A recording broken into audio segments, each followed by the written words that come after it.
ஆற்று வாழ்வியல் நிகழ்வில் குழந்தைகள் சிறப்பு குழந்தைகள் நாம் செய்ய வேண்டுவன எனும் பொருளில் ஐயா சிவ கதிரவன் அவர்களின் உரை.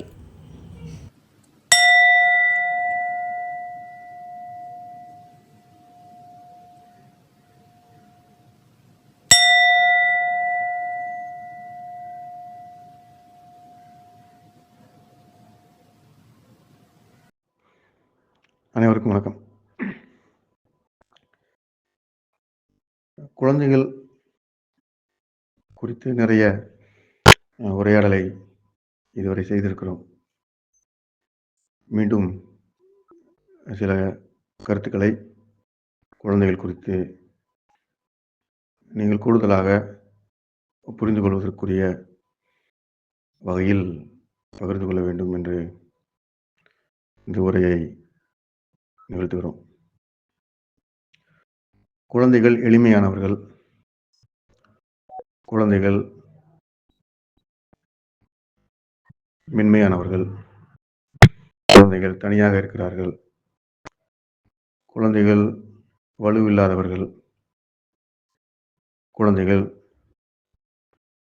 எப்பொழுதும் சார்பு நிலையில் இருப்பவர்கள், குழந்தைகள் பலம் குன்றியவர்கள் என்று குழந்தைகள் மீது நமக்கு இருக்கிற கருத்துக்கள் இப்படியான வகையில் இருக்கின்றன. இந்த கருத்துக்கள்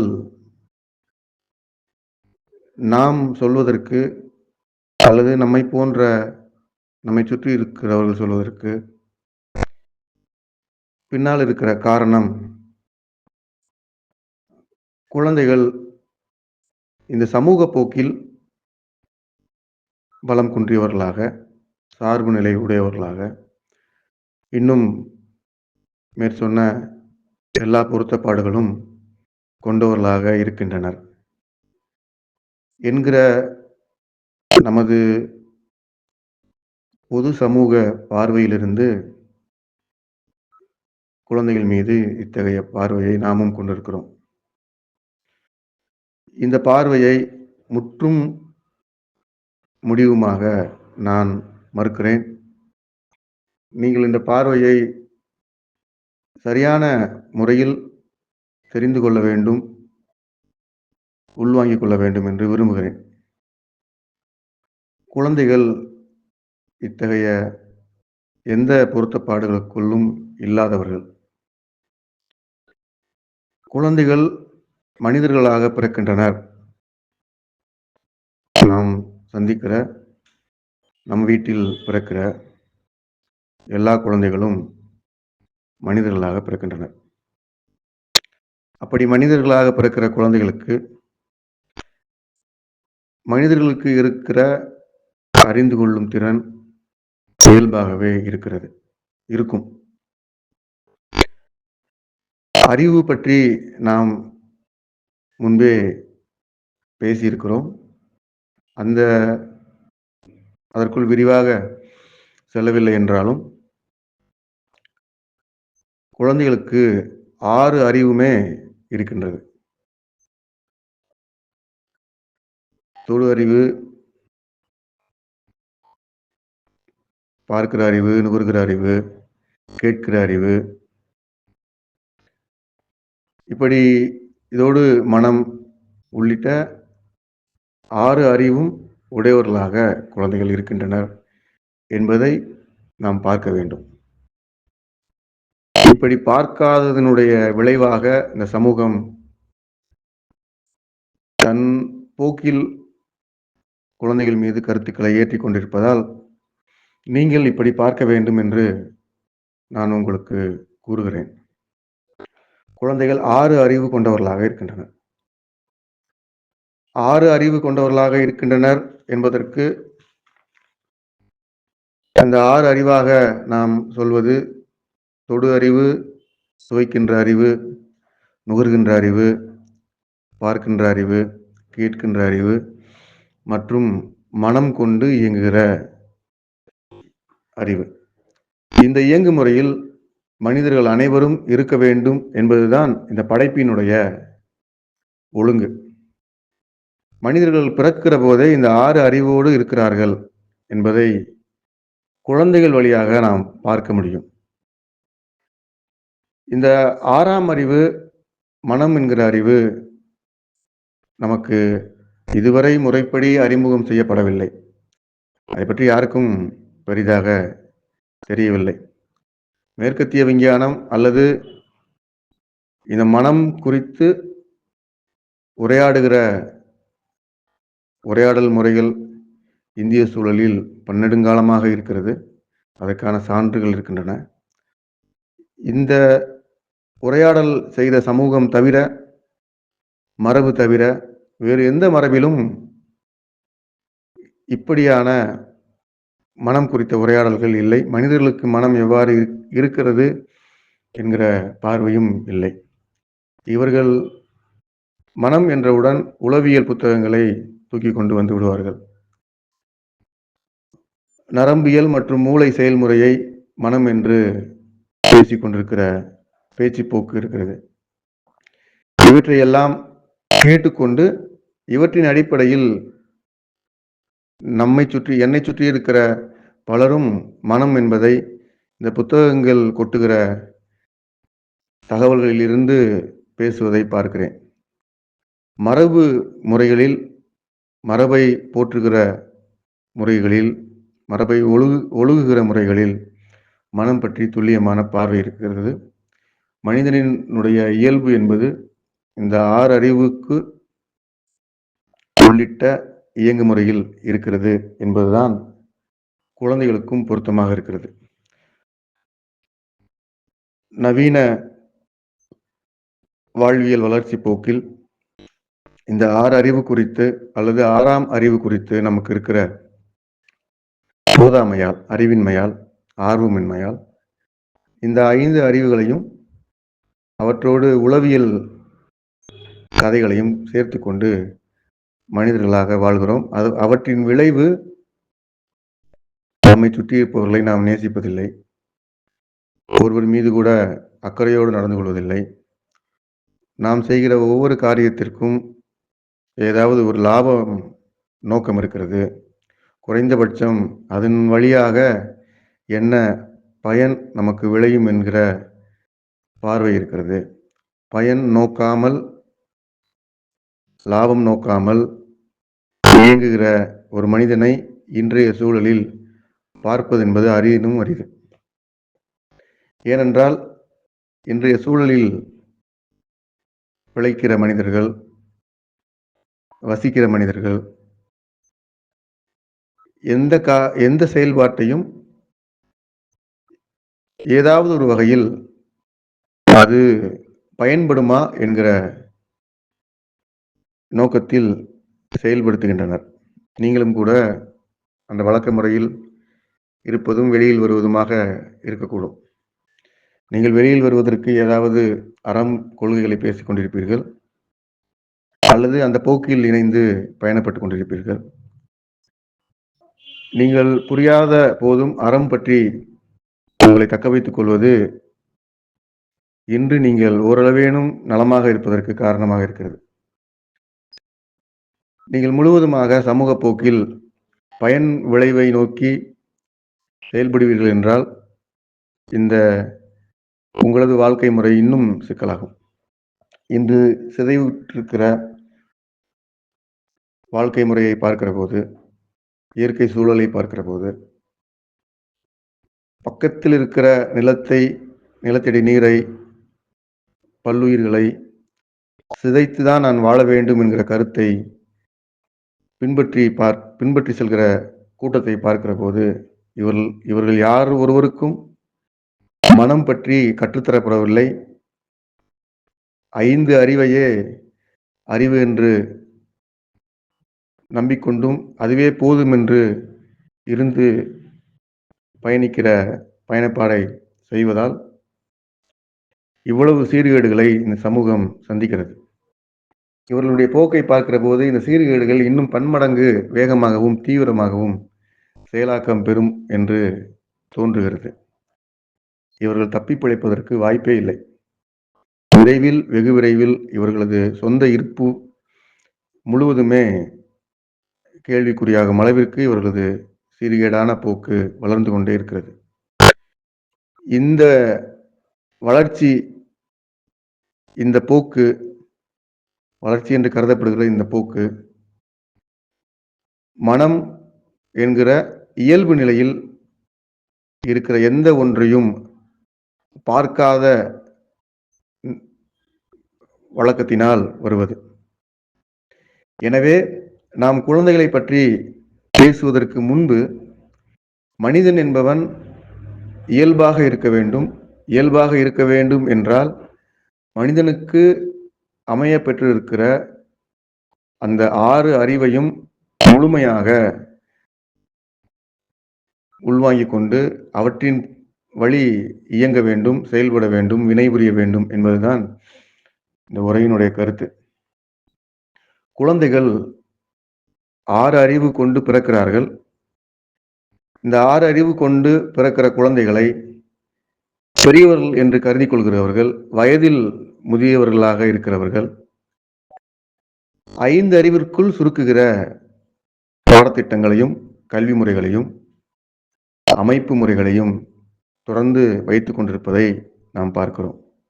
இந்த பாடத்திட்டங்களின் அடிப்படையில், அமைப்பு முறையின் அடிப்படையில், வழிபாட்டு முறைகளின் அடிப்படையில் 6 அறிவு கொண்டு இயங்குகிற மனித குழந்தையை 5 அறிவுக்குள் கட்டுப்படுத்துகிற, கட்டி போடுகிற வேலைக்கு எதிராக, அந்த வேலையை முறியடிக்கும் முகமாக இந்த உரையை நான் உங்களிடம் பகிர்ந்து கொள்கிறேன். நாம் செய்வது, அல்லது இந்த சமூகம் செய்வது அப்படித்தான் இருக்கிறது. கல்வி முறைக்குள் எல்லா கல்வி முறையும் பயன் நோக்கம் கருதியே செயல்படுகின்றன. 3 வயது குழந்தைக்கு இப்பொழுதே நீ மாவட்ட ஆட்சியாளராக மாறிவிட வேண்டும் என்று கற்பிக்கப்படுகிறது. 10 வயது குழந்தைக்கு, 15 வயது குழந்தைகளுக்கு முழுவதும் ஒரு போர் வீரனைப் போல பயிற்சி கொடுக்கிற பயிற்சி முறைகளை கல்விக்கூடங்கள் வைத்திருக்கின்றன. பல்கலைக்கழகங்கள் வரை இதுதான் நீடிக்கிறது. இவர்கள் எந்த துறையை எடுத்து படித்தாலும் பேசினாலும் அவற்றிற்கு பின்னால் இருக்கிற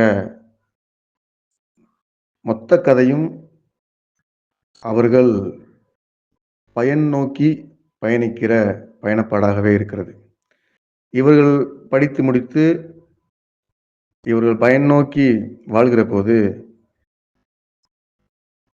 மேலும் மேலும் இந்த சமூகத்தினுடைய, இயற்கையினுடைய சூழலை சிதைவிற்கு உள்ளாக்குவதும், அவையே வாழ்வதற்கான நியாயங்களாக கற்பிதம் செய்வதும் தொடர்ந்து கொண்டே இருக்கிறது.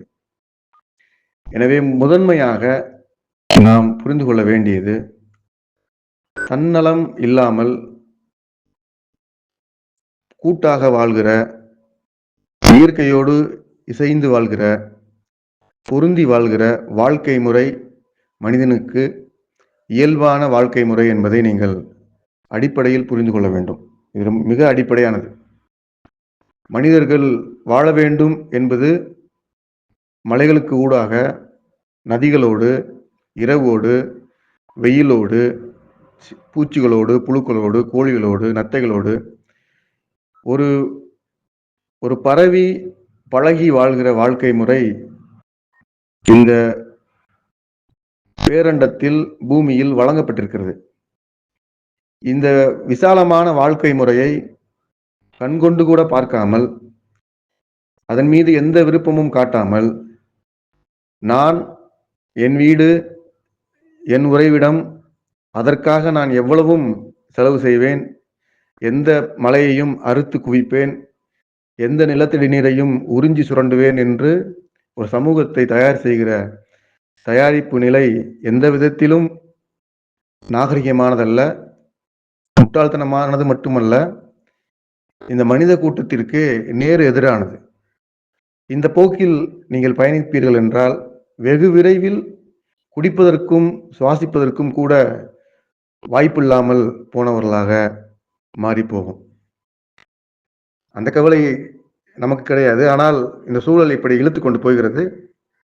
இந்த சூழலுக்குள் நீங்கள் சிக்கக்கூடாது என்பதற்காகத்தான் இந்த உரையை நான் உங்களோடு பகிர்ந்து கொள்கிறேன். ஆக அடிப்படையில் குழந்தைகளை நீங்கள் புரிந்து கொள்வதற்கு முன்பு மனித இயல்பினுடைய இயல்பு நிலையையும், இந்த இயல்பு நிலை எவ்வாறெல்லாம் வாழ்வதற்குரிய வாய்ப்போடு பொதிந்திருக்கிறது என்பதையும் நீங்கள் புரிந்து கொள்ள வேண்டும். அந்த வகையில் குழந்தைகள் முழுமையான மனித சிசுவாக இந்த உலகில் பிறக்கிறது. அந்த குழந்தையினுடைய இயங்கு முறைகளில் நீங்கள் பார்ப்பீர்கள் என்றால், அவர்கள் 6 அறிவை முழுவதுமாக பொருத்தி தம் வாழ்வை வாழ்வார்கள். அவர்களுக்கு எந்த விளைவு பற்றிய அக்கறையும் இருக்காது. அவர்கள் அவ்வாறே எழுவதும், அவ்வாறே விழுவதும், அவ்வாறே சுவைப்பதும், அவ்வாறே கேட்பதும், அவ்வாறே காண்பதுமாக முழுவதும் உற்சாகமும் வளமையும் இருக்கிற மனிதனாக ஒரு குழந்தை இருப்பதை நீங்கள் இப்பொழுதும் பார்க்க முடியும். ஒரு குழந்தை சிந்திக்கிறது என்றால், அந்த குழந்தை தன்னலம் என்று துவங்கி சூழலோடு தம்மை பொருத்திக் கொள்கிற சிந்தனை முறையோடு சிந்திக்கிறது. அப்படித்தான் சிந்திக்கும். குழந்தை ஒன்றை எடுப்பதற்கும், ஒன்றை போடுவதற்கும், ஒன்றின் மீது உருளுவதற்கும், ஒன்றை தன் மீது போர்த்திக் கொள்வதற்கும் எந்த விதமான பயன் விளைவு நோக்கமும் இருக்காது.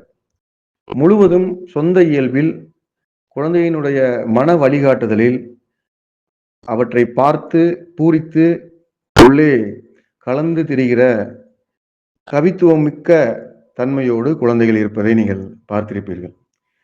குழந்தைகள் பற்றி பேசுகிற பல கூட்டங்களில் நான் பேசியிருக்கிறேன், பங்கேற்றிருக்கிறேன். எல்லோரும் இந்த காரியங்களை சொல்வார்கள். ஆனால் இந்த காரியங்களுக்கு பின்னால் ஒரு மிகப்பெரிய வணிக நோக்கம் இருக்கும்.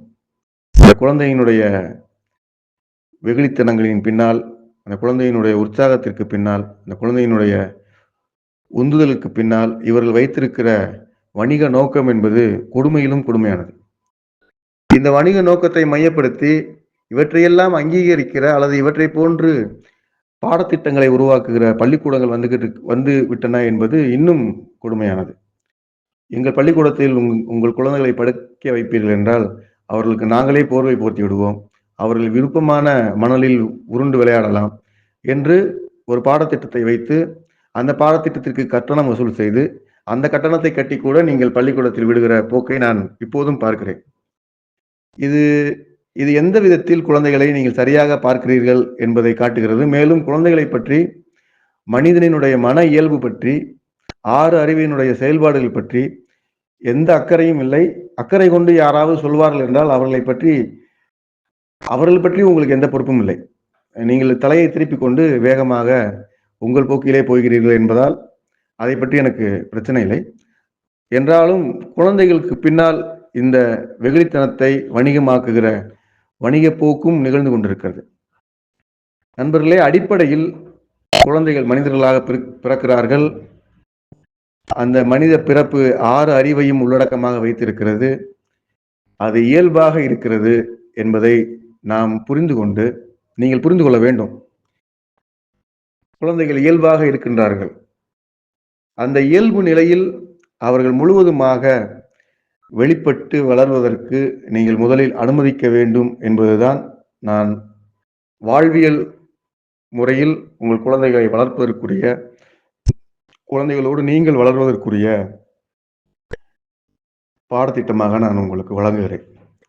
முதலில் குழந்தைகளை அவர்கள் போக்கில் நீங்கள் அனுமதிக்க வேண்டும். குழந்தைகள் எவற்றையும் சிதைக்க மாட்டார்கள். ஒரு குழந்தை ஆர்வம் மிகுதியால் ஒரு பூவோடு விளையாடுகிறது, பூச்சியோடு விளையாடுகிறது, நீரோடு விளையாடுகிறது, மண்ணோடு விளையாடுகிறது. எல்லாமும் குழந்தைக்கும் இந்த பேரண்டத்திற்குமாக இருக்கிற உரையாடல். இந்த உரையாடல் பற்றி உங்களுக்கு எதுவும் தெரியாது.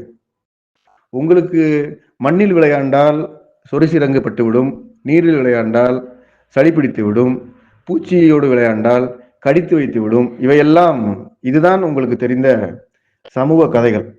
இந்த கதையை வைத்துக்கொண்டு நீ பூச்சியோடு விளையாடாதே, மண்ணில் உருளாதே, நீரில் குதிக்காதே என்று மீண்டும் மீண்டும் குழந்தைகளை ஒடுக்குகிற ஒடுக்குமுறையை வன்முறையாக கையாண்டு கொண்டிருக்கிறோம்.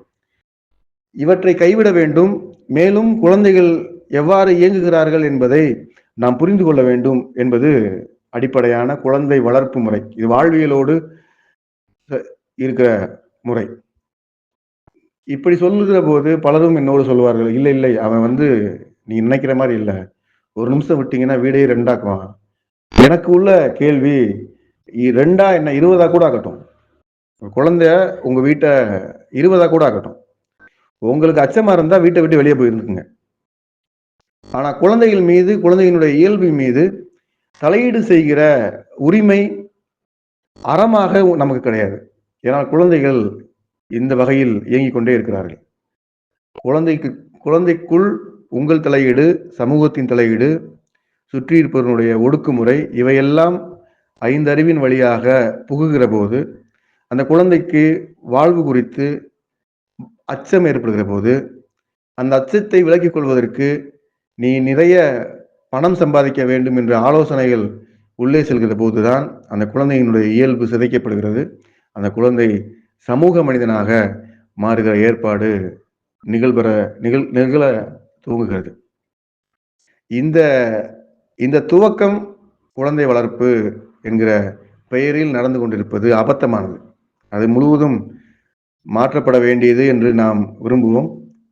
மாற்றப்பட வேண்டும் என்று வேண்டுமென்றால் நாம் ஏதாவது பிரார்த்தனை செய்து கொள்ளலாம். ஆனால் இந்த புரிதல் இல்லாமல் இந்த மாற்றம் சாத்தியமில்லை. இந்த புரிதல் இல்லாமல் இந்த மாற்றத்தை நீங்கள் ஒருபோதும் கொண்டு வர முடியாது. குழந்தையினுடைய இயல்பு என்பது 6 அறிவை உள்ளடக்கி மன இயல்பினுடைய உந்துதலின் பேரில் குழந்தைகள் வாழ்கிறார்கள். உண்மையிலேயே வாழ்கிறார்கள். நான் இந்த வார்த்தையை மிக அழுத்தமாக உங்களுக்கு தெரிவிக்க வேண்டும் என்று விரும்புகிறேன். எத்தனை பேர் நீங்கள் வாழ்கிறீர்கள் என்று ஒரு பட்டியல் தயார் செய்தால் ஒருவர் கூட அதில் தேர்ச்சி பெற மாட்டீர்கள். வாழ்வு என்பது என்னவென்று முதலில் கேட்பீர்கள். நான் சமீப காலமாக சந்திக்கிற நபர்களை பார்த்து வாழ்வு என்பது என்ன என்று கேட்கிற போது ஒவ்வொருவரும் அவருக்கு என்ன தேவையாக இருக்கிறதோ அவற்றை சொல்கிறார். ஒருவர் நான் கார் வைத்து கொண்டால் நான் வாழ்வதாக அர்த்தம், நான் வீடு வைத்துக் கொண்டால் நான் வாழ்வதாக அர்த்தம் என்று தேவைப்பட்ட பொருட்களை இவற்றில் தொலைபேசி இருக்கிறது, இவற்றில் வீடு இருக்கிறது, இவற்றில் மகிழுந்துகள் இருக்கின்றன, இவற்றில் பெரிய கட்டடங்கள் இருக்கின்றன. இவையா வாழ்வு? இவை வாழ்வு என்று ஆகாது. இவற்றை கட்டிக்கொண்டு அழுவதாக வேணா வைத்துக் கொள்ளலாம். இவற்றை கட்டிக்கொண்டு அழுது என்ன செய்ய போகிறீர்கள்? வாழ்வு என்பது இதுவல்ல. நீங்கள் எப்பொழுதும் மகிழ்ச்சியாக இருப்பது என்பது என்று ஒரு உரையாடலை ஆரம்பித்தால், நீங்க மகிழ்ச்சி என்றவுடன் எளிய வாழ்க்கை முறை வாழ்வீர்கள் என்றால், ஒழுக்கம் என்று கருதுகிற வாழ்க்கை முறை வாழ்வீர்கள் என்றால், மகிழ்ச்சி என்றால் நீங்கள் சினிமா பாடல்களை ஒலிக்க விட்டு குதித்துக் கொண்டிருப்பீர்கள், இது மகிழ்ச்சி. இல்லை என்றால் சாராய பாட்டிலை திறந்து வைத்து குடித்துக் கொண்டிருப்பீர்கள், இது மகிழ்ச்சி. இது மகிழ்ச்சியா? உங்கள் உடலை சிதைத்து உங்களுக்கு சுற்றி உள்ளவர்களை பற்றி எந்த கவலையும் இல்லாமல் கூடி வாழ்கிற வாழ்வினுடைய மகிழ்வு புரியாமல், உற்சாகம் புரியாமல் இப்படி கேளிக்கைகளில் ஈடுபடுவது மகிழ்ச்சி ஆகாது. இப்படி குழந்தைகள் செய்ய மாட்டார்கள்.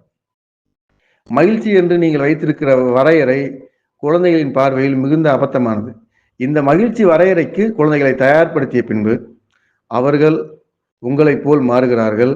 அவர்கள் உங்களுக்கு முன் நின்று அவர்களுக்கு பலம் வந்தவுடன் உங்களை நீங்கள் என்னவெல்லாம் செய்தீர்களோ அவற்றையெல்லாம் உங்கள் மீது செய்வார்கள். இது நடந்து கொண்டே இருக்கிறது. நன்றாக வளர்த்தேன், நன்றாக படிக்க வைத்தேன், நன்றாக வேலைக்கு சேர்த்து விட்டேன், இப்போது என்னை வீட்டை விட்டு அனுப்பிவிட்டார் என்று மகளை பற்றி கூறுகிற பெற்றோர்களை நான் பார்க்கிறேன். அவர்களை நீ அதற்காகத்தான் படிக்க வைத்தாய். உன்னை வீட்டை விட்டு அனுப்புவதற்குத்தான் படிக்க வைத்தாய். உன்னை முதியோர் இல்லத்தில் சேர்ப்பதற்காக தான் படிக்க வைத்தாய். இன்னும் நான் சொல்வேன், யாராவது அப்படி நன்றாக வளர்த்து, நன்றாக படிக்க வைத்து, நன்றாக வேலைக்கு சேர்த்து விட்ட பெற்றோர்களை கூட வைத்திருப்பீர்கள் என்றால் அவர்களை முதியோர் இல்லத்துக்கு அனுப்பிவிடுங்கள். அவர்கள் உங்களுக்கு எதிராக கொடுமை செய்திருக்கிறார்கள். அவர்களை உங்களுடன் வைத்துக் கொள்வது இன்னும் ஆபத்தான சூழலை உங்களுக்கு உருவாக்கும் என்று நான் அவர்களிடம் பரிந்துரைப்பேன். இது கோபமாக சொல்வதில்லை. எந்த வகையில் அவர்களை நீ நன்றாக வளர்த்திருக்கிறாய், எந்த வகையில் அவர்களை நன்றாக படிக்க வைத்திருக்கிறாய், ஆங்கிலத்தில் பிற மொழியில் பேசுவதும் எழுதுவதும் சொல்லிக் கொடுத்து விட்டால் அவர்கள் நன்றாக படிக்க முடியுமா? குழந்தைகளை பள்ளிக்கூடங்களில் சொந்த மொழியை வாசிக்க சொல்கிற போது தடுமாறுகிறார்கள். உலகில் ஒரு பெருநகரத்தின் ஆஸ்திரேலியாவினுடைய தலைநகரை கேட்கிற குழந்தைகள், ஆஸ்திரேலியாவினுடைய தலைநகரை கேட்டால் பதில் சொல்கிற குழந்தைகள் சாயந்தரம் ரிக்ஷாக்காரர் வரவில்லை என்றால் வீடுக்கு வந்து சேர தெரியாது. அம்மாவும் அப்பாவும் பரிதவித்து போவார்கள். வண்டி வரல, இன்னும் ஸ்கூல் வேன் வரல. ஆனால் என் குழந்தைக்கு யுஎஸ்னுடைய தலைநகர் தெரியும், ஆஸ்திரேலியாவுடைய தலைநகர் தெரியும், அட்லாண்டிக்காவிலேருந்து ஆசியா கண்டத்துக்கு எவ்வளோ நேரத்தில் போகலாங்க தெரியும், சந்திரன்லேருந்து சூரியனுக்கு எவ்வளோ தூரம் தெரியும். ஆனால் பள்ளிக்கூடம் முடிஞ்சு வீட்டுக்கு வர்றதுக்கு தெரியாது. இதுதான் நம்ம வச்சிருக்கிற குப்பையான கல்வி முறை. இந்த கல்வி முறை என்ன கொடுத்திருக்கிறது? நமது 5 அறிவை மட்டும் பயன்படுத்தி வாழ்ந்து விடலாம், வாழ்வதற்கு நீ பணம் சம்பாதித்து விட்டால் போதும் என்கிற சுருக்கமான தகவல்களை குவித்து வைத்திருக்கிறது. இந்த குவியலில் இருந்து குழந்தைகளை விடுதலை செய்ய வேண்டும் என்கிற பொறுப்போடு இந்த செய்தியை நாம் புரிந்து கொள்ள வேண்டும். தயவு செய்து குழந்தைகள் மீது நீங்கள் அக்கறை காட்டாதீர்கள். குழந்தைகள் மீது எந்த விதத்திலும் இறக்கப்படாதீர்கள். எனக்கு அக்கறை மீதும் இரக்கம் மீதும் வேறு பார்வை இருக்கிறது. குழந்தைகளை கருணையோடு அணுகுகிறேன். உங்களுக்கு கருணையே வேண்டாம். எந்த பெற்றோரின் கருணையும் எந்த குழந்தைக்கும் அவசியம் இல்லை. கலீல் ஜிப்ரன் என்கிற மாபெரும் கவிஞர் ஒரு கவிதையை சொல்லியிருப்பார். குழந்தைகள் உங்கள் வழியாக இங்கு வருகிறார்கள், உங்களுக்காக வரவில்லை என்று. பல முறை நான் பேசுகிற போது உங்களிடம் பகிர்ந்து கொண்டிருக்கிறேன். இப்படிப்பட்ட கவிதையை சொல்கிற போது வேகமாக தலையை ஆட்டிவிட்டு எப்போதும் போல் இருப்பது என்பது எந்த வகையில் நியாயம் என்று எனக்கு தெரியவில்லை. பொதுவாக எல்லோரும் எல்லா கூட்டங்களிலும் நான் சொன்னாலும் கூட அந்த கூட்டம் முடிந்தவுடன் தனியாக கூட்டம் நடத்தி என்னிடம் கேட்பதுண்டு. மீண்டும் அடுத்த கல்வியாண்டில் குழந்தையை அதே மாதிரி கலீல் ஜிப்ரானாவது வேற யாராவது என்று நடத்தி கொண்டிருக்கிற ஒரு வாழ்க்கை முறையை நான் பார்க்கிறேன். இது நல்ல முறை இல்லை. குழந்தைகள் மீது கருணை காட்ட வேண்டாம். நீங்கள் குழந்தைகள் மீது நீங்கள் காட்டுகிற கருணை அது கொடுமையாக முடிந்து விடுகிறது. அப்படித்தான் முடியும். ஏனென்றால் கருணை என்றால் என்ன என்றே உங்களுக்கு தெரியாது. அடிப்படையில் மனிதர்கள் இயல்பாக இருக்கிற போது கருணையோடு இருக்க வேண்டியதில்லை. கருணை இயல்பாக இருப்பதற்குள் எல்லாமே வந்துவிடும். நீங்கள் அன்பு என்று போற்றுகிற ஒன்று, மகிழ்ச்சி என்று போற்றுகிற ஒன்று, கருணை என்று போற்றுகிற ஒன்று, நம்பிக்கை என்று போற்றுகிற எல்லாமும் நீங்கள் இயல்பாக இருக்கிற போது உங்களுக்கு வாசல் திறந்து கொண்டே இருக்கும். தனியாக நான் கருணையாக இருப்பேன் என்று காலையில் 4 மணியிலிருந்து 5 மணி வரைக்கும் நீங்கள் அட்டவணை போட்டு கருணையாக இருக்க முடியுமா? என் குழந்தையிடம் மட்டும்தான் நான் கருணையாக இருப்பேன், மூத்தவனிடம் கருணையாக இருப்பேன், இளையவனை பார்த்தா எனக்கு கோபம் இருக்குது. இது என்ன கருணை? 3 குழந்தைகள் இருப்பார்கள் என்றால் நன்றாக படிக்கிறவனை பார்த்தால் கருணையோடும், நன்றாக படிக்காதவனை பார்த்தால் முரட்டுத்தனமாக எப்படி நடந்து கொள்ள முடியும்? பள்ளி ஆசிரியர்களிடம் பேசினால் குப்பை போல் கொட்டுவார்கள். முதல் வரிசையில் முதல் 10 முதன்மை மதிப்பெண் பெற்ற மாணவர்களிடம் கருணையாக நடந்து கொள்வார்கள். மற்ற மாணவர்கள் பற்றி அவர்களுக்கு எந்த அக்கறையும் கிடையாது. இது ஆசிரியர்களுக்கு வழங்கப்படுகிற பிரமாதமான அறிவுரை. நன்றாக படிக்கிற மாணவர்களிடம் கருணையாக இருங்கள். இது கருணையா? நன்றாக படிக்கிற மாணவனை மட்டும் போற்றுவது. எந்த மாணவன் கைவிடப்பட்ட நிலையில் இருக்கிறானோ அவனிடமெல்லவா நாம் அரவணைப்போடு இருக்க வேண்டும். இதைத்தான் நான் குழந்தைகளுக்கு செய்ய வேண்டும் என்று உங்களிடம் கேட்டுக்கொள்கிறேன். செய்ய வேண்டும், கேட்டுக்கொள்வதெல்லாம் இல்லை. நீ செஞ்சாதான் அடுத்து நம்ம கூட்டம். இந்த வகுப்பு குழந்தைகள் பற்றி நீங்க பேசுறதா இருந்தா நம்ம கண்டிப்பா இதை செய்யணும். குழந்தைகள்கிட்ட இருக்கிற அந்த மன இயங்கு முறையை முழுவதுமாக அனுமதிக்கிற பெற்றோராக நம்ம மாறணும். அடிப்படையில எங்க அம்மா சொன்னாங்க, எங்க வீட்டுக்காரர் ஒத்துக்கல, எங்க மனைவிக்கு இப்படிலாம் பிடிக்காது, எங்க மாமியார்கிட்ட கேட்டு சொல்லணும். இந்த கதையே கிடையாது. இந்த கதையே கிடையாது.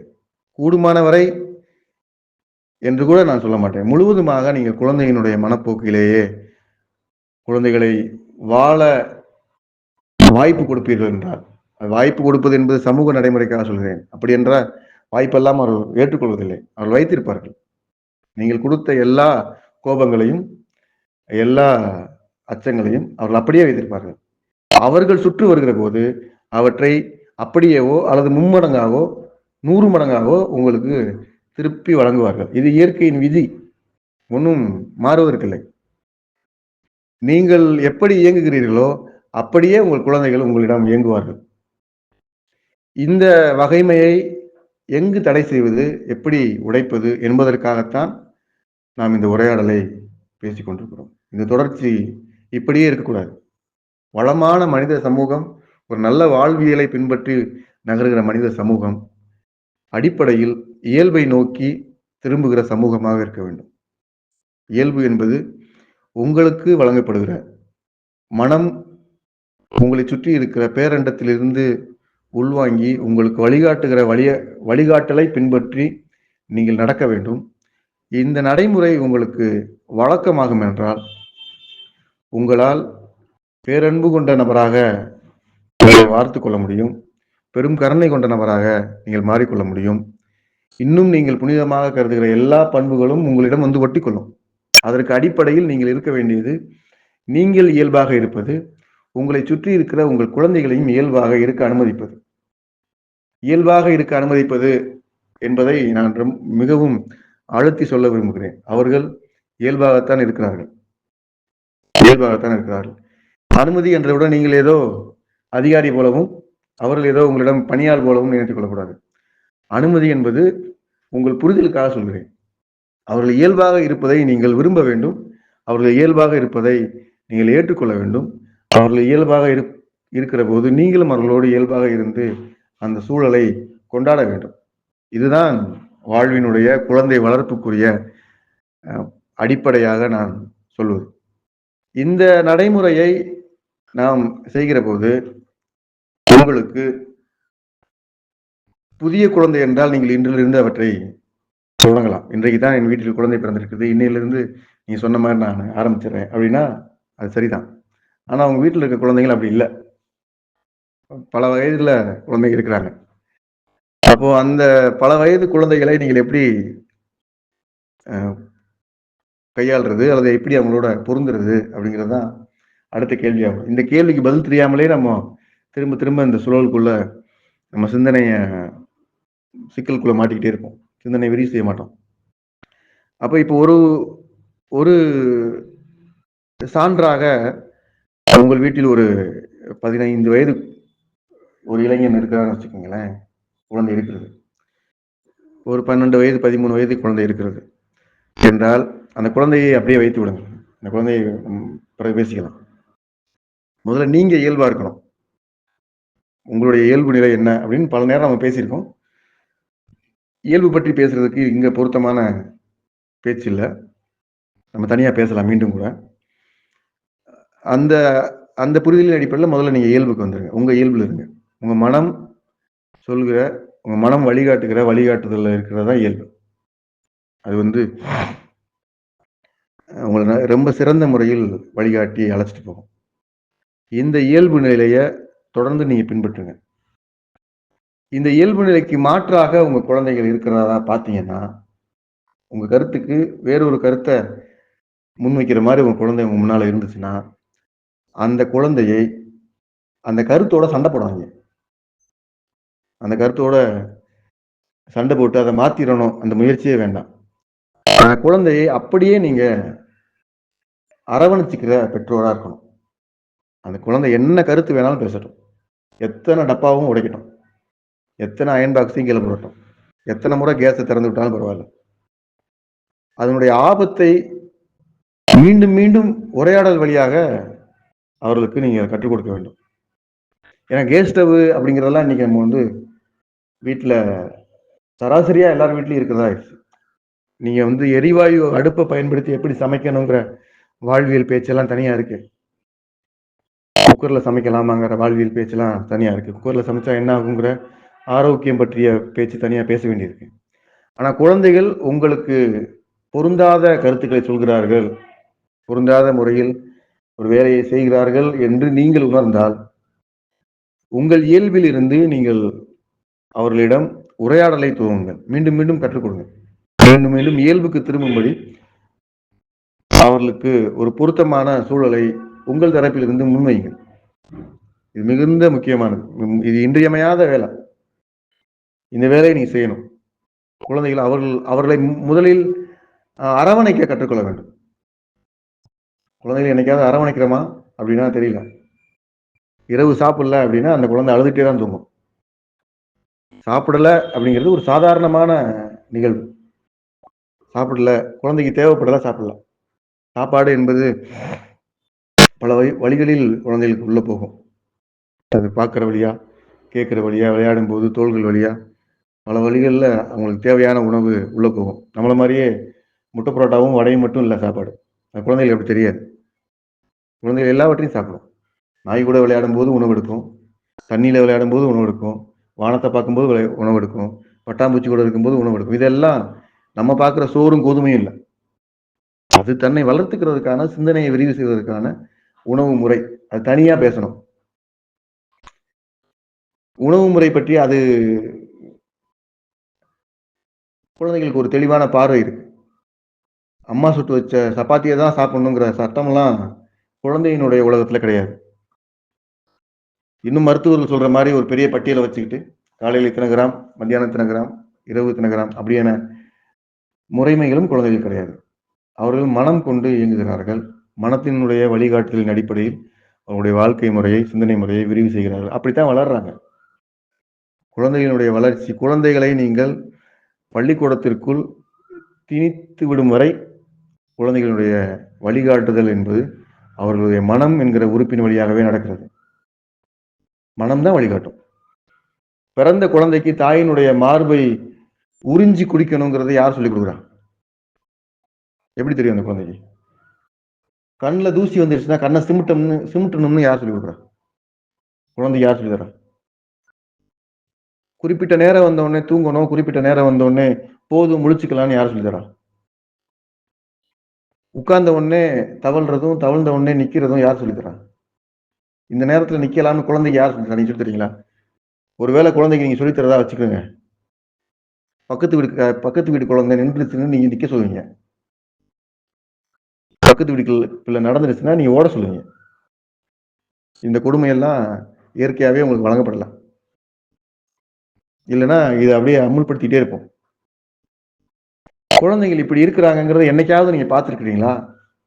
என் குழந்தை பிறந்தவொடனே நான் சொல்லித் தரலங்க, என் குழந்தை பிறந்தவொடனே நான் சொல்லித் தரல, ஆனா அதுவா பால் குடிச்சுக்கிடுச்சு, அப்படி இருக்கா? அப்படி எதுவும் கிடையாது. அதுவா திரும்பி படுக்குது, அதுவா தவழ்ந்து போகுது, அதுவா எந்திக்குது. இப்படி ஒன்னொன்னுக்குள்ளேயும் அதுவா அப்படிங்கிறது அதனுடைய மனம் என்கிற வழிகாட்டலின் அடிப்படையில் மனம் வழிகாட்டும். போதும், உன் நடப்பதற்கு பலம் இருக்கிறது நட, ஓடுவதற்கு பலம் வந்து விட்டது ஓடு, தாகம் இருக்கிறது உறிஞ்சு, பசி இருக்கிறது அம்மாவை தேடு என்பதெல்லாம் குழந்தைகளுக்கு மனம் வழிகாட்டுகிற வழிகாட்டல். இது இயல்பு. இது ஒன்றும் மேல இருந்து ஆன்மீகவாதிகள் சொல்ற மாதிரி மேல இருந்து கடவுள் பேசுற அப்படிலாம் கிடையாது. கடவுள் பேசுறாரு, குழந்தைகள்கிட்ட பேசுவாரு, அப்படிலாம் ஒன்றும் இல்லை. இது இயல்பு. ஆட்டுக்குட்டி செய்யும், மாடு செய்யும், எல்லா ஜீவராசிகளும் இது செய்யும். இத்தனை நேரம் முடிஞ்ச உடனே முட்டை அடவாயிருச்சு அப்படின்னு கோழிக்கு தெரியும் தானே? யார் சொல்லிக் கொடுக்குறா? இந்த மனித ஜென்மங்கள் மத்தியில இந்த சிக்கலான சூழல் நிலவுது. இதை நம்ம தொடர்ந்து அனுமதிக்க கூடாதுங்கிறது தான். அப்போ குழந்தைகளுடைய இந்த சான்றுகள் வழியாக குழந்தைகள் நடக்கின்ற, ஓடுகின்ற, பார்க்கின்ற, சிமிட்டுகின்ற, உறிஞ்சுகின்ற இந்த செயல்பாடுகள் குழந்தையினுடைய மனதின் வழியாக வழிகாட்டப்படுகிறது என்று உங்களுக்கு புரியும். நீங்களும் அப்படித்தான் இருக்கீங்க, இருந்திருப்பீங்க. நாமளும் அப்படிதான் இருந்திருப்போம். எல்லாரும் அப்படிதான் இருந்திருப்போம். இது எப்படி நடந்ததுன்னா மனம் வழிகாட்டுது நடந்தது. அப்ப மனம் வழிகாட்டுகிற அடிப்படையில் முதல்ல நாம இயங்கணும் என்பதை வைத்துக்கொண்டு அவர்கள் இயங்குவதற்கு காத்திருக்க வேண்டும். பிறந்த குழந்தைன்னா நீங்க இனிமேல் அப்படி செஞ்சுக்கலாம். ஆனா இருக்கிற ஒரு போக்குல நீங்க அவங்கள தள்ளி விட்டுட்டீங்க. அந்த போக்கு அவர்களை கலவையாக சிதைத்து வைத்திருக்கிறது. இந்த சிதைவு நிலையை நம்ம மீட்டெடுக்கணும். அவர்களுக்கு முறையா நெறிப்படுத்தணும், அவர்களை சீர் செய்யணும், அவர்களை இந்த இயற்கை ஒழுங்குக்குள்ள கொண்டு வரணும், இயல்புக்கு திருப்பணும். அப்படின்னா இந்த அரவணைப்பு தேவைப்படுது. இதை புரிதல இருந்து தான் அரவணைப்பு.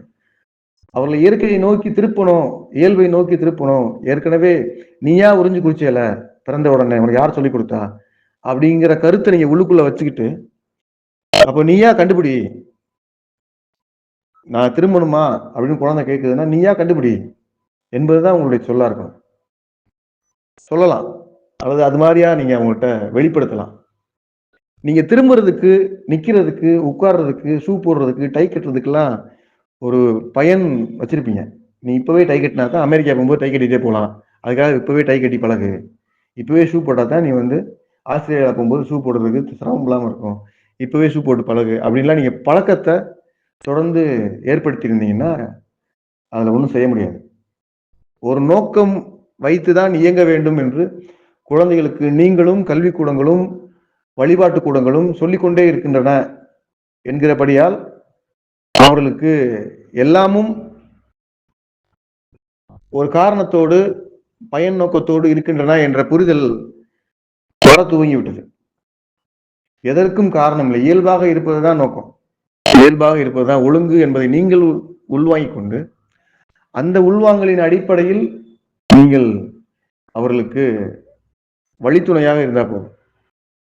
இதுக்கு இந்த வழித்துணைக்கு பேர் தான் நான் அரவணைப்புன்னு சொல்றேன். எனக்கு இது துறக்க தெரியல அப்படின்னா ஏன் துறக்கிற அப்படிங்கிறத நீங்க முதல்ல உணரணும். நான் சாப்பிடணும், இதுக்குள்ள நிலக்கடலை பருப்பு இருக்கு, அதுக்காக நான் திறந்து சாப்பிட போறேன் அப்படின்னு உடனே நீங்க கடுமையா முயற்சி பண்ணி திறந்து கொடுத்துருவீங்க. அதுக்குள்ள இருக்கிற 1/2 கிலோ நிலக்கடலை பருப்புல 3 பருப்பு தான் குழந்தை சாப்பிடும். மற்ற பருப்பை தூக்கி விசிறி விளையாடும். உனக்கு நான் என்ன பாடுபட்டு திறந்து கொடுத்தா நீ நிலக்கடலை பருப்பை விசிறியா விட்டுக்கிட்டு இருக்க அப்படின்னு ஆரம்பிச்சிட்டீங்கன்னா இது பயன்படாது. 3 தான் உணர்வு, மற்றதெல்லாம் விசிறி விடுறதுக்கு தான் அதுக்கான வழிகாட்டல் இருக்கு. இந்த இயல்பு நிலை முரண்களை நீங்க கவனிச்சு நீங்க முதல்ல புரிதல் இருந்துதான் கவனிச்சு நீங்க அதுல நெறிப்பட்டுக்கிட்டே இருக்கணும். சுயமா தன்னளவுல நெறிப்பாடு நடக்கணும் உங்களுக்கு.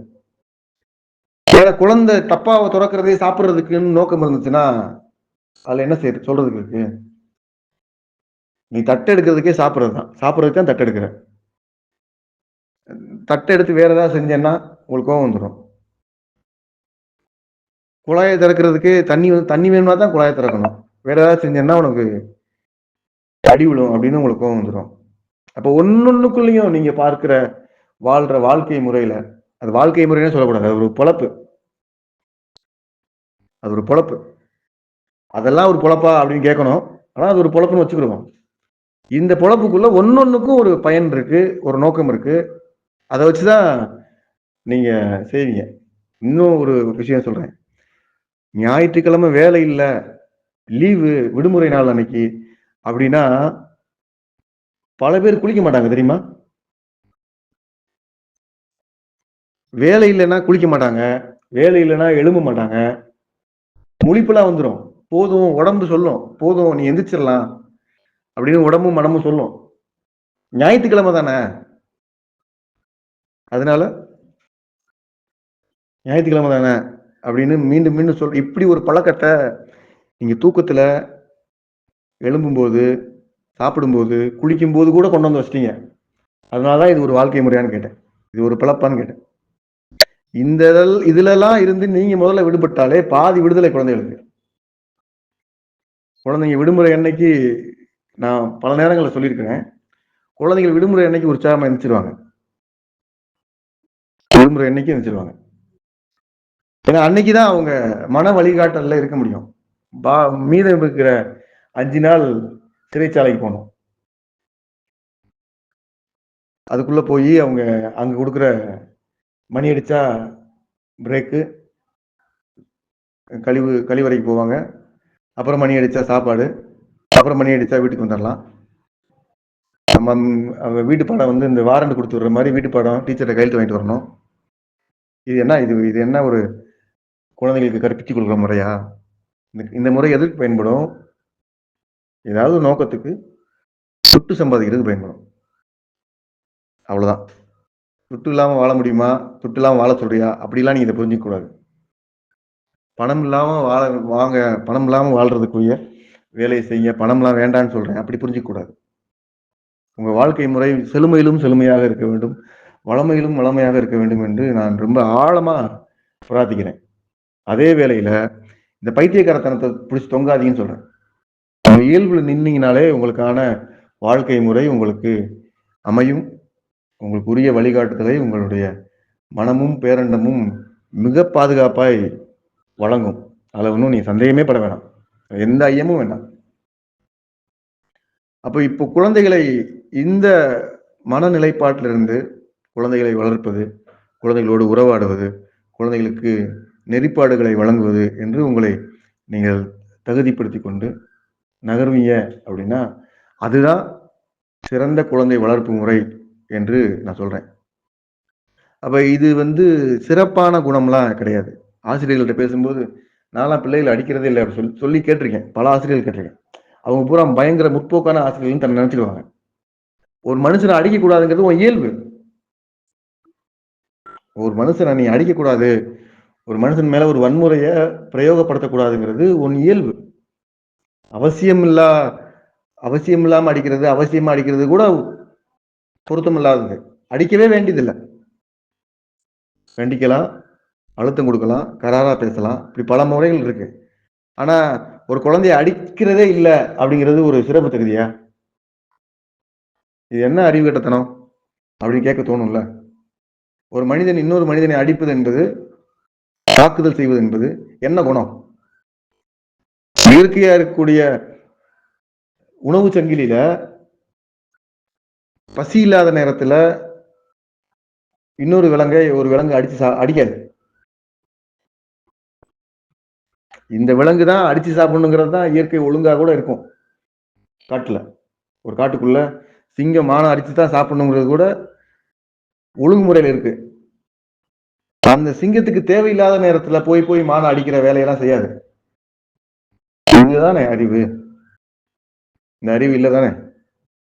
நல்லா படிக்கல, நேரம் கழிச்சு வர்ற, இதெல்லாம் காரணம் அடிக்கிறதுக்கு. கொடுத்து விட்ட வீட்டு படத்தை ஒழுங்கா செய்யல. யாரு கேட்டா? குழந்தை கேட்டுச்சா? எனக்கு வீட்டு படம் கொடுத்து விடுங்க சார், கொடுத்து விடுங்க டீச்சர், கொடுத்து விடுங்க மிஸ், அப்படி ஏதாவது கேட்டுச்சா? இது எல்லாத்துக்கும் பின்னால இருக்கிற ஒரு வணிகம், நிறைய பணம் சம்பாதிக்கணும், பெரிய பெரிய வீடு கட்டணும். இது எதுவுமே உங்களுக்கான வளமையான வாழ்வை கொடுக்காதீங்க. மீண்டும் மீண்டும் அடிமையாக, மீண்டும் மீண்டும் பதட்டமாக, மீண்டும் மீண்டும் நோயாளியாக உங்கள் வாழ்க்கையை பிழைப்பதற்கான ஏற்பாடைத்தான் இந்த முறை செய்யும்.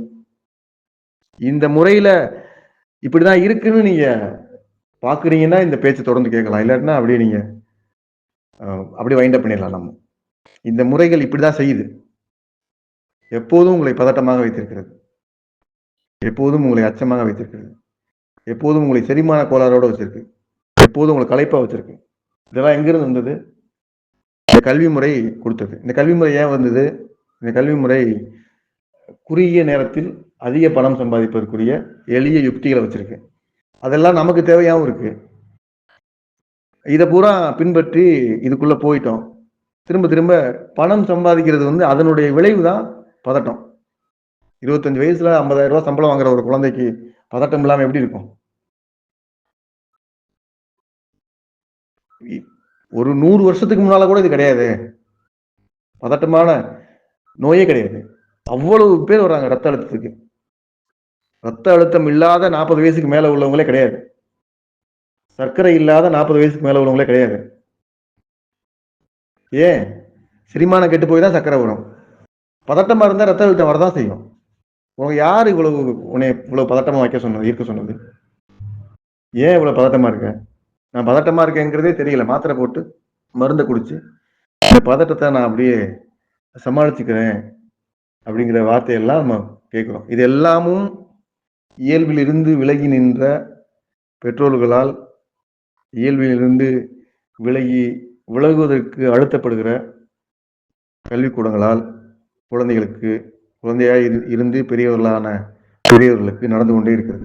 அடிப்படையில் இந்த புரிதலை நீங்க வச்சுக்கணும். இயல்பிலிருந்து உங்கள் வாழ்க்கை முறையை வடிவமைத்துக் கொள்வதுதான், இயல்பாக இருக்கிற வாழ்க்கை முறையில் இயற்கையோடு, இந்த பேரண்டத்தோடு உங்களுடைய பாதையை பொருத்தி கொள்வதுதான் நீங்கள் வாழ்வதற்காக இருக்கிற ஒரே வழி. அதுதான் சரியான வழியும் கூட. அந்த வழிமுறையை பின்பற்றி செல்வது, அந்த செயல்பாடுகளின் வழியாக உங்கள் குழந்தைக்கு பக்கத்தில் நீங்கள் இருப்பது, இதுதான் குழந்தை வளர்ப்பு முறை. அப்ப இந்த குழந்தை வளர்ப்பு முறையை நீங்கள் மேற்கொள்ளும் போது, இந்த குழந்தைகளை அரவணைப்பு என்ற ஒரு சொல்லுக்காக நான் சொல்கிறேன். உடன் இருக்கிற சிந்தனையை, விருப்பத்தை நீங்கள் எப்போதும் மேற்கொள்ள வேண்டும். இது அடிப்படையா குழந்தைகளோடு நாம் உறவாடுகிற போது, குழந்தைகளுக்காக நாம் உறவாடுகிற போது பின்பற்ற வேண்டிய கருத்து, செயல்முறை. இதனுடைய அடுத்த நிலையாக இந்த குழந்தையின் மீது அரவணைப்பு என்கிற தளத்தில் நாம் விரிவாக பேசியிருக்கிறோம். ஒரு கட்டத்துல இந்த குழந்தைக்கு இருக்கக்கூடிய இந்த செயல்முறைகள் பிடிபட்டு குழந்தையை மீண்டும் இயல்புக்கு உங்களோட வருவாங்க. நான் இன்னைக்கு இதை செயல்படுத்தி பார்த்துட்டு தான் சொல்றேன். கற்பனையா சொல்லல. ஒரு வரட்டுத்தனமான வழிகாட்டுதலாவும் சொல்லல. செயல்படுத்தி பார்த்த எல்லா பெற்றோர்களுக்கும் அவ்வளவு அருமையான வாழ்க்கை மீது ஒரு பிடித்தம் கிடைத்திருக்கிறது. எல்லா பெற்றோரும் நம்மை போல இந்த கல்வி முறைக்குள் பயின்றவர்கள் தான். இவை புரிந்து அவர்கள் வழி திரும்பி இருக்கிறார்கள், நேர்பட்டிருக்கிறார்கள், நேர்படுவதற்கு முயற்சித்துக் கொண்டிருக்கிறார்கள். இந்த விளைவை நாம் பகிர்ந்து கொள்வதற்கான காரணம், நாமும் இவற்றை சான்றாக எடுத்துக்கொண்டு இந்த இயல்பை நோக்கி திரும்பலாம். அந்த வழியில் குழந்தைகளை வளர்க்கலாம். இப்ப இந்த சூழலே இல்லாத இன்னொரு பகுதி இருக்கு. சிறப்பு குழந்தைகள். இப்ப நம்முடைய குழந்தைகள் வழக்கமான வாழ்க்கை முறையில் ஏதோ ஒரு வகையில் இப்படித்தான் வாழ வேண்டும் என்று தரப்படுகிற அழுத்தத்தில் வன்மம் மிக்கவர்களாக, கோபம் மிக்கவர்களாக, பதட்டம் மிக்கவர்களாக தம்மை தகவமைத்து இந்த பிழைப்பு பாதையை தேர்வு செய்கிறார்கள். அது நடந்து விடுகிறது, துரதிருஷ்டவசமாக நடந்து விடுகிறது. ஆனால் இயல்பு நிலையில் இருக்கிற எந்த செயல்பாடுகளை பற்றி புரிதல் இல்லாத சிறப்பு குழந்தைகள் பெற்றோர்களுக்கும் சமூகத்திற்கும் தொந்தரவாக, கடினமானவர்களாக மாறி நிற்கிறார்கள். அவர்களை என்ன செய்வதென்றே தெரியாத ஒரு சூழலை நாம் பார்க்கிறோம்.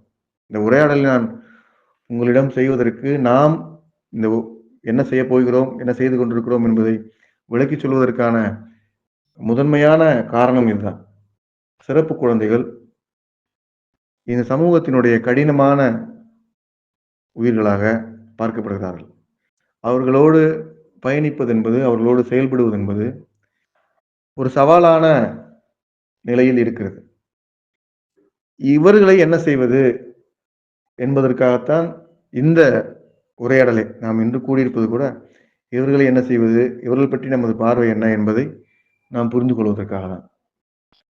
இந்த குழந்தைகள் சமூகத்தில் பெரும் கனத்த தாக்கத்தை உருவாக்குகிறார்கள். இவர்களை வளர்ப்பது என்பது, இவர்களோடு உறவாடுவது என்பது, இவர்களுக்கு உரையாடல் செய்வது என்பது பெற்றோருக்கும், அவர்களுடைய பெற்றோருக்கும், அவர்களுடைய சொந்த வாழ்விற்கும் மிக நுட்பமான செயல்பாடுகளை வகுத்து நாம் செயல்பட வேண்டியிருக்கிறது. போகிற வழியில் பேசிக்கொண்டு போவது போல அவர்களை நாம் அணுகுவது முடியாத காரியம். அவ்வாறு அணுக முடிவதில்லை. நாம் என்ன ஆற்று வாழ்வியல் வழியாக, நாம் என்ன இந்த மையத்தின் வழியாக செய்வதற்கு திட்டமிட்டிருக்கிறோம் என்றால், சிறப்பு குழந்தைகளுக்குரிய ஒரு முகாமை அல்லது ஒரு வாழ்வியல் மையத்தை உருவாக்குவது. அங்கு முழு நேரமாகவோ பகுதி நேரமாகவோ குழந்தைகளை அழைத்து கொண்டு பெற்றோர்கள் இங்கு வரலாம். அப்படி வருகிற போது அவர்களுக்கு இந்த சமூகம் வைத்திருக்கிற எந்த விதமான கல்வி முறையோ, வழிபாட்டு முறையோ, செயல்பாட்டு முறைகளோ கற்றுத்தரப்பட மாட்டாது. அவர்கள் அவர்களது மன போக்கிலேயே, அவர்களது சத்தத்தோடையே, அவர்களது வேகத்தோடையே தம் வாழ்வை முழுவதுமாக வாழ்வதற்குரிய வாய்ப்பை நாம் அனைவரும் கைகோர்த்து துவங்க வேண்டும் என்பதுதான் நம்முடைய நிலைப்பாடு. அவர்கள் வருகிறார்கள் என்றால் பல சவால்கள் இருக்கும் என்று இதை பற்றி பேசுகிற போது பேசிய நண்பர்கள் பலரும் எனக்கு ஆலோசனை கொடுத்தார்கள். அவற்றை நான் பொருட்படுத்தவில்லை. அவர்கள் கற்றுத்தந்த பாடமாக நான் அவற்றை புரிந்து கொண்டேன். இந்த உலகில் கிட்டத்தட்ட ஏதும் இல்லாதவர்களாக, ஏதும் இல்லாத குழந்தைகளாக, பிறருக்கு கனம் தருகிற குழந்தைகளாக சிறப்பு குழந்தைகள் பார்க்கப்படுகிறார்கள் என்பது வாழ்வியலுக்கு எதிரானது. விளையாது என்று ஒரு நிலத்தில் மழை பொழியாமல் இருக்குமா? இந்த நிலத்தில் விளையவே இல்லை என்பதால் இயற்கையில் மழை அந்த நிலத்தின் மேல் பொழியாமல் இருக்குமா? இல்லை. வெயில் படாமல் இருக்குமா? இந்த காரண காரிய பொருத்தப்பாடெல்லாம் நாம் முடிவு செய்வது. விளையாது என்று உங்கள் வீட்டில் ஒரு நிலம் இருந்தால் அந்த நிலத்திற்கு நீங்கள் தண்ணீர் பாய்ச்ச மாட்டீர்கள். அந்த நிலத்தில் எப்பொழுதும் வெளிச்சம் படா வண்ணம் பார்த்துக் கொள்வீர்கள். அப்படி வெளிச்சம் படுவதற்காக நீங்கள் அந்த நிலத்தை திறந்து விடுவீர்கள் என்றால் அது உங்கள் துணியை காயப்படுவதற்காக. இந்த நிலை தாண்டி அந்த நிலம் குறித்து உங்களுக்கு எந்த பார்வையும் இருக்காது. இது மனித அறிவு. எந்த பார்வையும் இருக்காது. இந்த மனித அறிவின் அடிப்படையில் இப்படித்தான் செய்ய முடியும். நம்மளால் செய்ய தெரியும். ஆனால் இயற்கையில் கனமான ஒருவர் என்று ஒருவரும் கிடையாது. இனி இவர்களால் என்ன நிகழப் போகிறது என்று பார்ப்பதற்குரிய அறிவோ, நியாயமோ, தகுதியோ அவரை போன்று இருக்கிற வேறொரு மனிதருக்கு வாய்ப்பே இல்லை. இந்த பேரண்டத்தினுடைய பெரும் இயக்கத்தில் ஒவ்வொரு உயிரும் மதிப்புமிக்கது. ஒவ்வொரு உயிருக்கும் வாழ்வதற்குரிய உரிமை இருக்கிறது. இந்த வாழ்வியல் உரிமையை புரிந்து கொள்கிறவர்கள் இந்த கைகோர்ப்பில் இணைந்து கொள்ள வேண்டும். சிறப்பு குழந்தைகள் என்பது ஒரு கருத்தல்ல. அது சிறப்பு குழந்தைகள் என்று நாம் அறிமுகம் செய்து கொள்வதற்காக நான் அந்த சொல்லை குறிப்பிடுகிறேன். எல்லா குழந்தைகளும் மனம் கொண்டு இயங்குகிறவர்கள். சிறப்பு குழந்தைகளை நீங்கள் ஒன்றுமே செய்ய முடியாது. அவர்களது மனதை நீங்கள் ஒன்றுமே செய்ய முடியாது. செய்தீர்கள் என்றால் அவர்கள் மீண்டும் உடனடியாக திருப்பிக் கொடுப்பார்கள். உடனடியாக திருப்பிக் கொடுப்பார்கள். உங்கள் வீட்டு குழந்தைகள் போல் கிடையாது. உங்கள் வீட்டு குழந்தைகள் பாதி உங்களைப் போலவும் பாதி மனம் கொண்டும் இயங்குகிற நிலைக்கு நீங்கள் அவர்களை நகர்த்தி விடுவீர்கள். சிறப்பு குழந்தைகளை அப்படி செய்ய முடியாது. உடலால், சிந்தனையால், மனநிலையால் அவர்கள் முழுவதும் அவர்களுக்கு என்ன உந்துதல் இருக்கிறதோ, என்ன உணர்கிறார்களோ அவற்றை தவிர வேறு எதுவும் செய்வதில்லை. நீங்கள் பார்த்தால் தெரியும். எதுவும் செய்ய முடியாது அவர்களால். செய்ய முடியாது என்பதை விட செய்ய மாட்டார்கள். அந்த செயல்பாட்டு முறையை நாம் பார்க்கிற போது எனக்கு தோன்றியது, அதுதான் மனித இயல்பு. நீ யாருக்காகவும் எதுவும் செய்ய வேண்டாம் என்று நான் ஊர் பூரா சொல்கிறேன். உங்களிடம் பலமுறை சொல்வது அதுதான். நீங்கள் யாருக்காகவும் எதுவும் செய்ய வேண்டாம். உங்கள் உந்துதலில் செய்யுங்கள். உங்கள் மனம் எவ்வாறு உங்களுக்கு வழிகாட்டுகிறதோ அந்த வழிகாட்டுதலில் செய்யுங்கள். அந்த வழிகாட்டுதல் உங்களை மேன்மை செய்யும். அதுவே உங்களுக்கு போதுமானதாக இருக்கும். அதற்கு பெயர்தான் இயல்பு என்று நான் மீண்டும் மீண்டும் கூறுகிறேன். இந்த இயல்பில் தொடர்ந்து சிறப்பு குழந்தைகள் இருக்கிறார்கள். இந்த இயல்பில் இருப்பவர்களை இந்த சமூகம் சிறப்பு குழந்தைகள் என்று வகைப்படுத்தி வைத்திருக்கிறது. இந்த சமூகத்தினுடைய அறிவு வளர்ச்சியை பார்த்தீர்களா?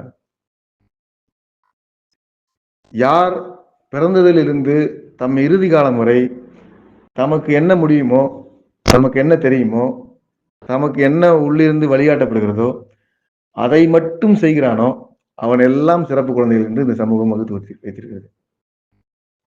இந்த நிலைக்கு மாற்றாக அல்லது இந்த நிலையை புறக்கணித்து விட்டு, இந்த நிலையை கைகழுவி விட்டு, அவரவர் விருப்பப்படி அவரவர் உந்துதலின்படி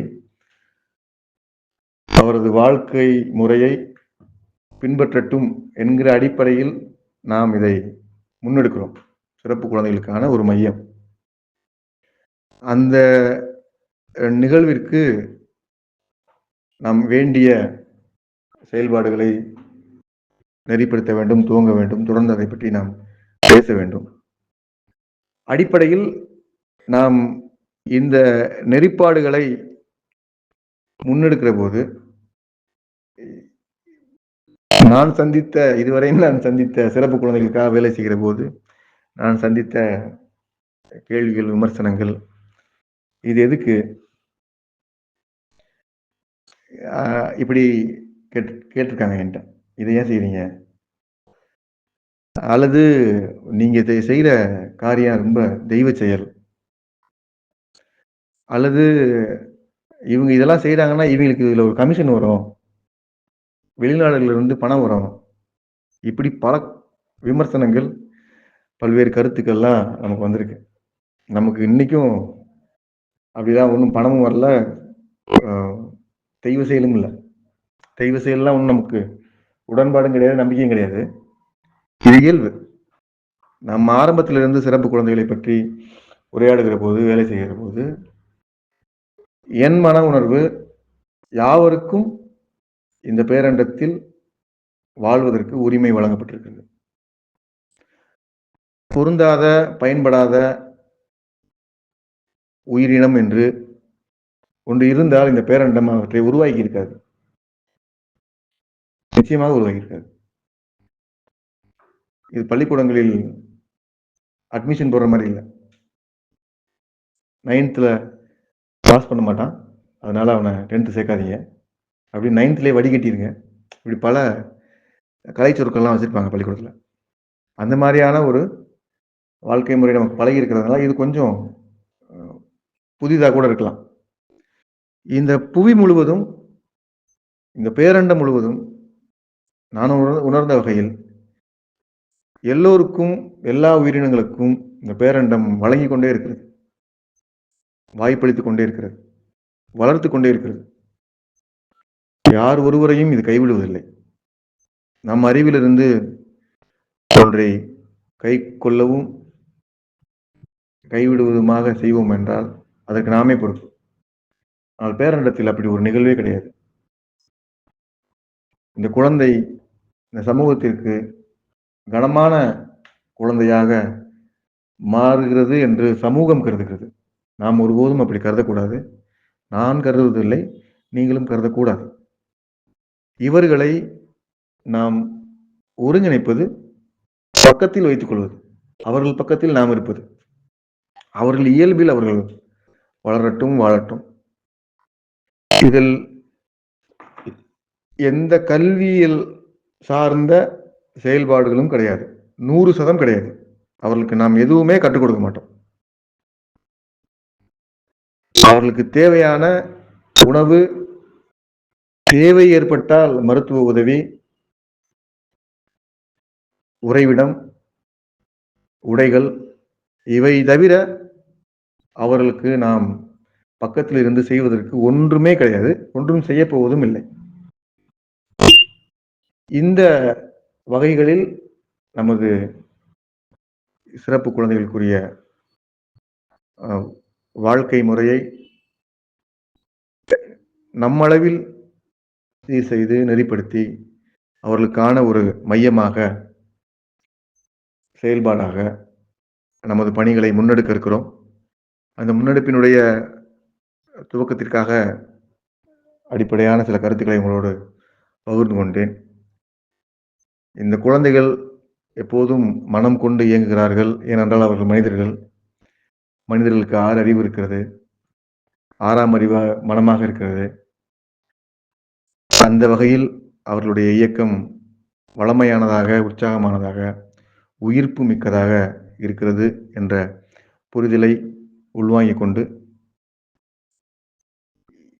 அவர்களைப் போலவே இந்த உலகில் இருக்கிற எல்லா உயிரினங்களும் வாழ்வதற்கு உரிமை உள்ள உயிரினங்களாக இருப்பதைப் போல சிறப்பு குழந்தைகள் அல்லது கனம் தருகிற குழந்தைகள் என்று கருதப்படுகிற குழந்தைகளையும் நாம் அரவணைப்பது என்பது நமது வாழ்வியல் பொறுப்பு, வாழ்வியல் கடமை. இது நமக்கு புனிதம் தருவதல்ல, வருமானம் தருவதல்ல. எந்த நோக்கத்திற்காகவும் இந்த செயலை நாம் முன்னெடுக்கப் போவதில்லை. நம் இயல்பு நிலையிலிருந்து முன்னெடுக்கிறோம். நம் பக்கத்தில் இருக்கிற ஒருவர் எவ்வாறு வேண்டுமென்றாலும் இருக்கட்டும் என்று கருதுகிற கருத்து இந்த பேரண்டம் நமக்கு கற்றுத்தருகிற கருத்து. இந்த பேரண்டம் அப்படித்தான் இயங்குகிறது. இந்த பேரண்டத்திற்கு எந்த பொருளும் கனத்த பொருள் அல்ல, எந்த பொருளும் எளிய பொருளும் அல்ல. இந்த பேரண்டம் யாவர் மீதும் அன்பாக இருக்கிறது, இரக்கமாக இருக்கிறது, கருணையாக இருக்கிறது, பொழிந்து கொண்டே இருக்கிறது. வாழ்வினுடைய போக்கு என்பது பேரண்டம் வழங்குவதாக இருப்பதை ஏற்றுக்கொள்கிற யாவருக்கும் சிறப்பு குழந்தைகள் கனம் கொண்டவர்களாக இருக்க மாட்டார்கள். குழந்தைகள் சீர் செய்யப்படும் நிலையில் இருப்பவர்களாக தோன்ற மாட்டார்கள். நாம் இந்த புரிதலின் அடிப்படையில் குழந்தை வளர்ப்பு என்பதை முன்னெடுப்போம். சிறப்பு குழந்தைகளை அரவணைப்போம். தொடர்ந்து பேசுவோம்.